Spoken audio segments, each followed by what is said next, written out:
The vast emptiness of space remained undisturbed as the Imperial flagship Dominion emerged from hyperspace at the edge of a seemingly unremarkable solar system. Admiral Grell stood on the command deck, his forearms clasped behind his back, as he studied the blue-green planet on the main screen. "Primitive," he muttered, observing the scattered lights on the planet's dark side.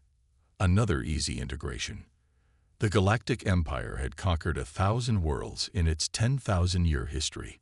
This small planet, designated Sol 3 by Imperial charts, would be no different.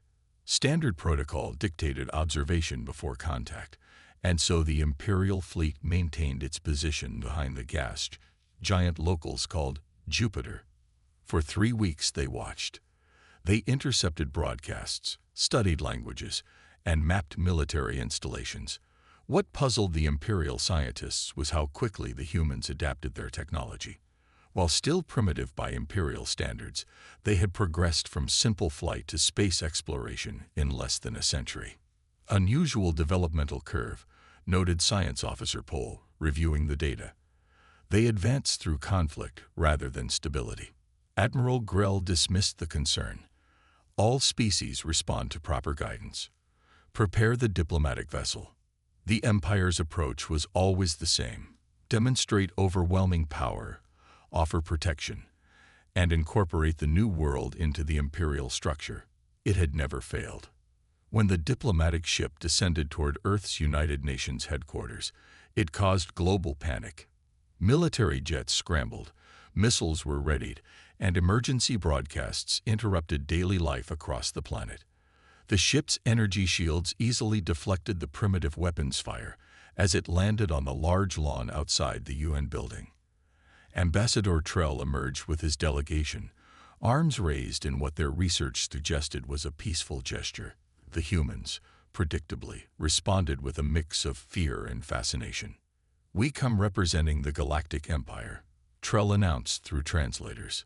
"Your world is now within Imperial territory. We offer you protection and advancement in exchange for loyalty and resources." The human representatives were not impressed. "Earth belongs to no empire," the Secretary-General responded firmly. "We welcome peaceful contact, but we do not surrender our sovereignty." This response irritated Admiral Grell, who watched the proceedings from orbit. No world had ever refused Imperial protection before. It was inconvenient. They'd misunderstand their position, he told his officers. A small demonstration should clarify matters. The demonstration came the next day. A single Imperial destroyer positioned itself over a remote military base in a desert region. Using precision targeting, it disabled the base's power and communications with a focused electromagnetic pulse. No casualties were intended, merely a display of technological superiority. But humans were unpredictable. Instead of cowering, they launched a full military response. When Imperial forces used shield technology to block incoming missiles, several were redirected toward populated areas. The resulting explosions killed thousands. What the Empire intended as a bloodless demonstration became a catastrophe. Within hours, Earth's divided nations united in outrage. Emergency sessions of government bodies worldwide reached the same conclusion. The aliens were hostile. Admiral Grell received the news with disbelief. "They attack us," after we showed restraint. His second-in-command looked troubled. "Sir, our demonstration caused civilian deaths. Accidental casualties are unfortunate but irrelevant," Grell replied. "No species has ever rejected Imperial protection. Their resistance is irrational." As the Imperial fleet prepared a stronger response, they intercepted a worldwide broadcast from Earth's newly formed United Defense Command. "To the invaders in our solar system, we will not surrender. We will not be conquered. Withdraw immediately or face the consequences." Admiral Grell laughed at this. What consequences could these primitives possibly deliver against the might of the Empire? He would soon find out. Admiral Grell watched the primitive human vessels approach with amused contempt. Their ships were little more than metal cans powered by chemical rockets, armed with nuclear warheads that the Imperial shields could easily deflect. The Imperial battle computers calculated a 99.8% probability of complete human defeat within minutes. "These humans are either brave or foolish," Lieutenant Vors remarked, standing at Grell's side. "Foolish," Grell replied firmly. "Bravery requires understanding. They simply don't comprehend our technological superiority."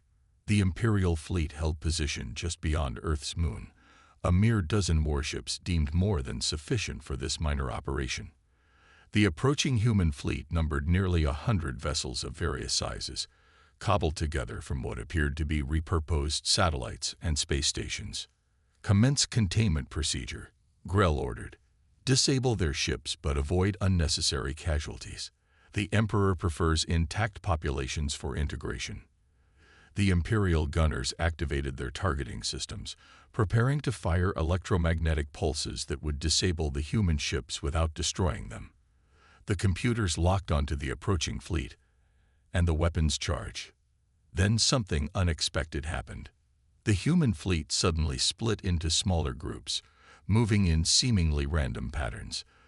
The Imperial targeting systems, designed to predict logical evasive maneuvers, struggled to maintain locks. "What are they doing?" Grell demanded.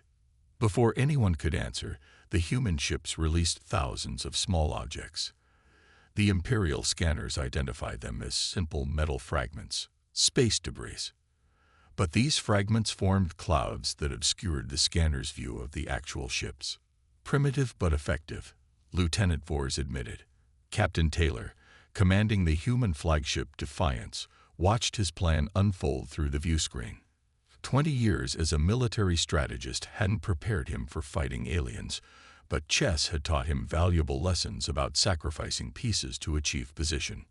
"All ships, execute pattern Delta," Taylor ordered. "Deployment teams ready." The human ships continued their erratic movements, confusing the Imperial targeting systems. Meanwhile, smaller vessels broke away from the main fleet, accelerating toward the Imperial ships from multiple angles. Aboard the Dominion, alarms sounded. "Sir, human vessels are on direct collision courses," an officer reported. Grell remained calm. "Their suicide runs will fail against our shields. Maintain positions." But the humans weren't planning suicide runs. As the smaller vessels approached, they ejected suited figures, astronauts carrying unusual equipment. The Imperial shields, designed to stop energy weapons and physical projectiles, allowed the slow-moving humans to pass through. "Sir, the humans are boarding us," Lieutenant Vors reported in disbelief. "Impossible," Grell thundered, but the evidence was clear on the monitors. Dozens of humans in spacesuits were attaching themselves to the hulls of Imperial ships, using cutting tools unlike anything the Empire had encountered. These tools, hastily designed using fragments of technology recovered from the Empire's diplomatic vessel, could penetrate Imperial hull material. Within minutes, breaches were reported on 3 ships. "Internal security, repel the invaders," Grell ordered. But the Empire, having never faced warding actions in centuries of unopposed conquest, had minimal internal security forces. Their warfare was conducted ship to ship, not hand to hand. The humans, however, excelled at close combat. Captain Taylor received the reports with grim satisfaction. Boarding teams report success on targets Alpha, Beta, and Gamma. Downloading their computer systems now. The stolen Imperial data streamed back to Earth, where teams of scientists and engineers stood ready to analyze alien technology. The humans had gambled everything on this first strike, knowing they couldn't win a conventional battle. Admiral Grell watched in stunned disbelief as his supposedly invincible fleet fell into chaos. 2 Imperial ships had already gone dark, their command systems hijacked by human boarding parties. "Retreat," he finally ordered, his pride shattered. "Back to the rally point. We need to reassess." As the remaining Imperial ships disappeared into hyperspace, Captain Taylor allowed himself a small smile. The first battle against the Galactic Empire had ended not with Earth's defeat, but with humanity's first victory. The war had only just begun. The Imperial War Council chamber fell silent as Admiral Grell finished his report. His defeat at the hands of primitive humans had shocked the Empire's highest military leaders. The Emperor himself sat motionless on his throne, 7 eyes narrowed in contemplation. "These humans," the Emperor finally spoke, "they boarded your ships, fought hand to hand." "Yes, Your Majesty," Grell admitted, his scales flushing with shame. "They used tactics we haven't seen in millennia. No species has attempted boarding actions since the early days of the Empire." The Imperial High Commander stepped forward. "This changes nothing. We will crush them with overwhelming force.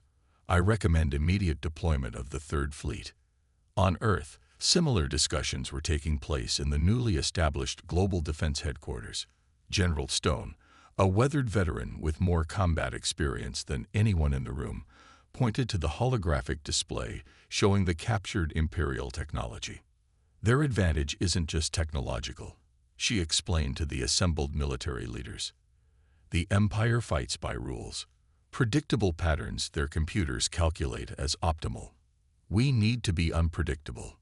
A scientist stepped forward, holding what appeared to be an Imperial communication device. "We've partially decoded their language and data storage. The Empire has conquered thousands of worlds, but they've never faced significant resistance. Their tactics haven't evolved in centuries." General Stone nodded grimly. "Then we'll show them something new. Operation Hornet begins today." Within weeks, human ships, now equipped with reverse-engineered Imperial technology, began appearing throughout the solar system. These weren't the massive warships the Empire favored, but smaller, faster vessels designed for hit-and-run attacks. When the Third Imperial Fleet arrived, expecting to find humans defending their homeworld, they instead encountered empty space around Earth. The Imperial Fleet commander scanned the readings with confusion. "Where are they hiding?" His answer came as human ships suddenly emerged from hiding places throughout the asteroid belt, attacking from all directions simultaneously. Their weapons, while still inferior to Imperial technology, had been specifically modified to target Imperial shield frequencies. "Impossible," the fleet commander exclaimed as the first Imperial dreadnought shields failed. "They couldn't have adapted our technology so quickly." But the humans had done exactly that. Teams of scientists worked around the clock, combining Imperial technology with human innovation. What took Imperial engineers decades to develop, humans modified in weeks through a process Imperial scientists couldn't comprehend: creative collaboration and risk-taking. As the battle for the solar system raged, human ships were also venturing beyond, establishing hidden outposts in nearby star systems. These weren't colonies in the traditional sense. They were forward bases and emergency fallback positions. Humanity was preparing for a long war. In the Imperial Palace, the reports of continued human resistance triggered unprecedented concern. The Empire, used to quick victories, found itself in an extended conflict with a species that refused to surrender. "The humans have established positions beyond their home system," the intelligence director reported. "They're adapting our weapons, our shields, even our FTL drives. And they're using them in ways our strategic computers can't predict." The Emperor's advisor leaned forward. "We've also detected communications between humans and several subjugated species in the border regions. There are whispers of inspiration. The Krall have already reported increased resistance activities." This news disturbed the Emperor more than any military defeat. The Empire's stability depended on the absolute belief in its invincibility. If humans could resist, others might try as well. "Deploy the core fleets," the Emperor ordered. "All of them. I want Earth reduced to ash and every human outpost destroyed. Make an example of them." As Imperial reinforcements poured toward human space, General Stone received the intelligence reports with grim determination. The Empire was committing its full military might against Earth. The real war was about to begin. "Send the message to all commands," she ordered. "Operation Phoenix is now active." The Empire expected surrender. They would find only resistance. Commander Ross stood on the bridge of the Earth vessel Defiance, watching the Imperial fleet through the viewscreen. His ship, once a civilian mining vessel, now carried weapons that didn't exist 6 months ago. The battle for Alpha Centauri was about to begin, and Imperial forces outnumbered his fleet 5-1. All ships confirmed ready, his communications officer reported. Strike teams are in position. Ross nodded, his face calm despite the odds. Begin Operation Scatter. The human fleet suddenly broke formation, separating into dozens of smaller groups heading in seemingly random directions. On the Imperial command ship, Admiral Kurz watched with disdain. Typical human chaos, he remarked to his officers. Their lack of proper formation will be their downfall. All ships, engage and eliminate. The Imperial battle computers calculated optimal firing solutions, predicting where the human vessels would be. But the humans didn't follow the expected evasive patterns. Instead, each ship followed its own unique course, making minor unpredictable adjustments that the Imperial targeting systems couldn't anticipate. "Sir, our hit ratio is below 30%, an Imperial gunner reported with confusion. They're not moving according to any known tactical pattern." Admiral Kurz frowned. "Impossible. All species follow optimal evasion protocols. But humans didn't. Each human captain had been given full authority to maneuver as they saw fit, based on their own judgment and instincts. Some zigged when Imperial computers predicted zags. Others accelerated when deceleration was expected. The Imperial ships, relying on predictive algorithms, found themselves firing at empty space. Meanwhile, the scattered human fleet was executing the second phase of Ross's plan. Small stealth vessels, hidden within the debris of destroyed ships, moved silently toward the Imperial fleet. "Strike teams, you have green light," Ross ordered. Across the battlefield, teams of human soldiers in specially designed combat suits launched from the stealth vessels. Using technology reverse-engineered from captured Imperial ships, they bypassed the Imperial shields. Just as in the first battle, they began boarding Imperial vessels. But the Empire had learned from previous encounters. This time, Imperial Marines waited inside, ready for boarding parties. What they weren't ready for was how humans fought. Imperial soldiers, trained to follow precise combat protocols, found themselves facing opponents who improvised constantly.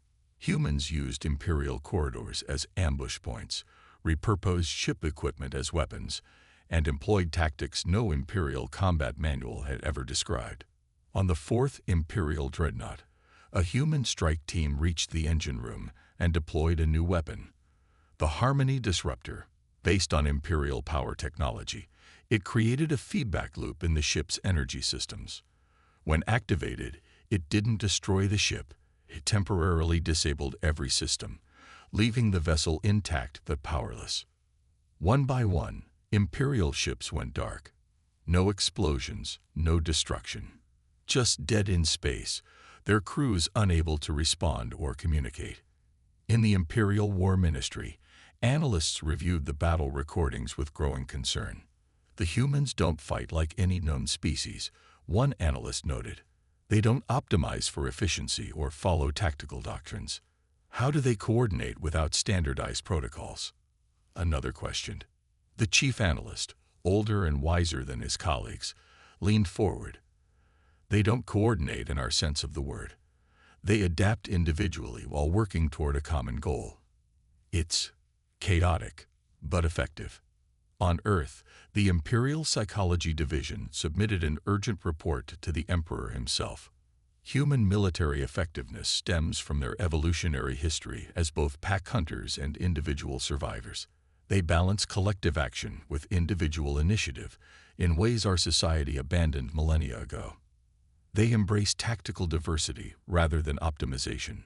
Most concerning, Imperial tactical predictors cannot accurately model their behavior. As Commander Ross accepted the surrender of Admiral Kurz's flagship, he offered a statement that would be recorded in Imperial archives. "We don't win because we're stronger or smarter. We win because each of us fights our own way while fighting together. That's something your empire forgot a long time ago. The empire, for the first time in its long history, began to feel something unfamiliar: doubt. The Imperial Supply Depot at Proxima Station burned.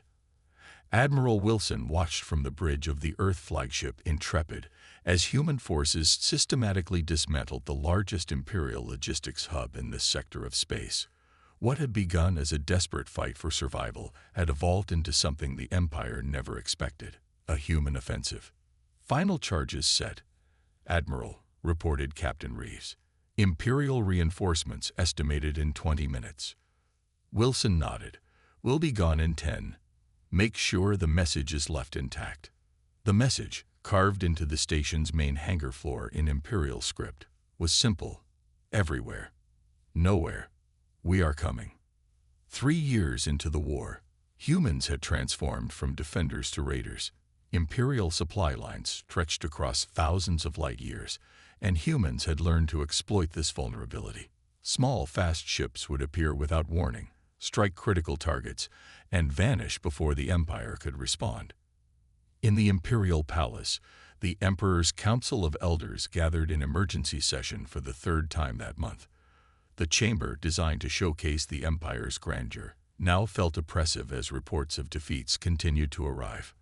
The humans have destroyed 17 supply depots in the last 60 days, reported the Imperial Logistics Master, his voice strained.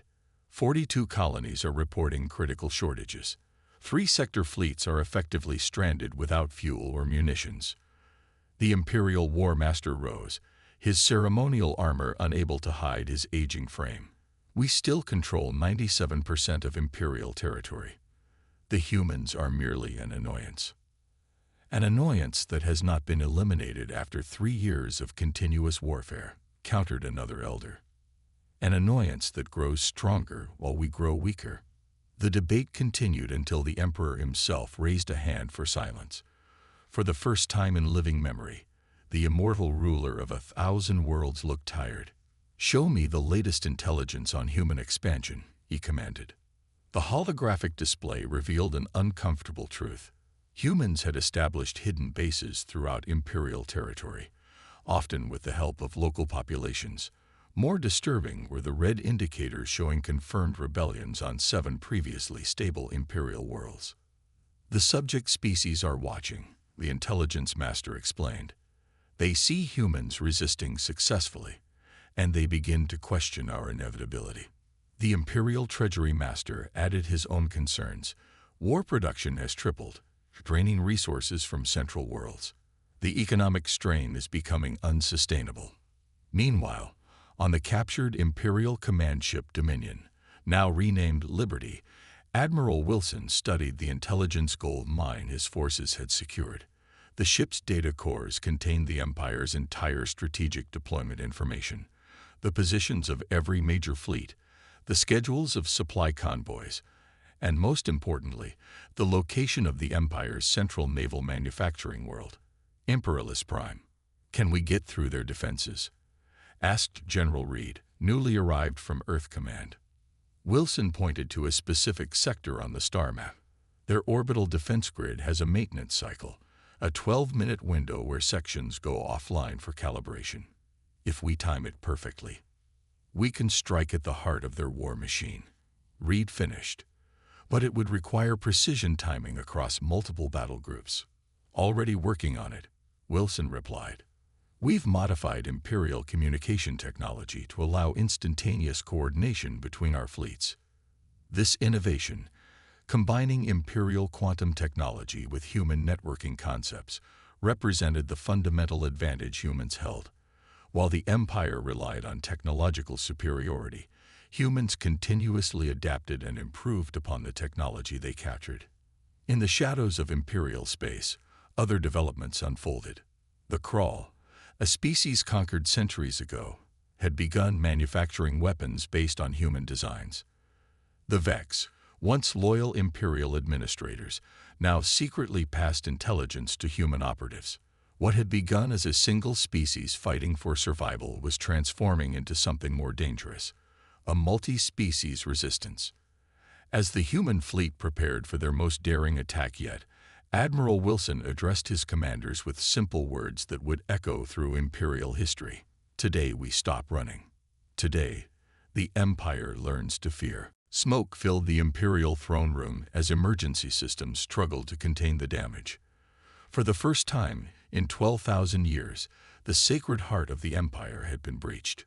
The Emperor stood amid the destruction. His 7 eyes narrowed as reports of devastation continued to arrive from across his realm. Imperialist prime shipyards. Destroyed, reported a bloodied commander. 70% of our capital ship production. Gone. The Emperor turned to his war council, once the most feared military leaders in the galaxy, now looking shaken and uncertain. How? How did they penetrate our defenses? No one answered immediately. The truth was too uncomfortable. Humans had not only adapted Imperial technology, but improved upon it. General Reed surveyed the burning shipyards from the bridge of the Vanguard.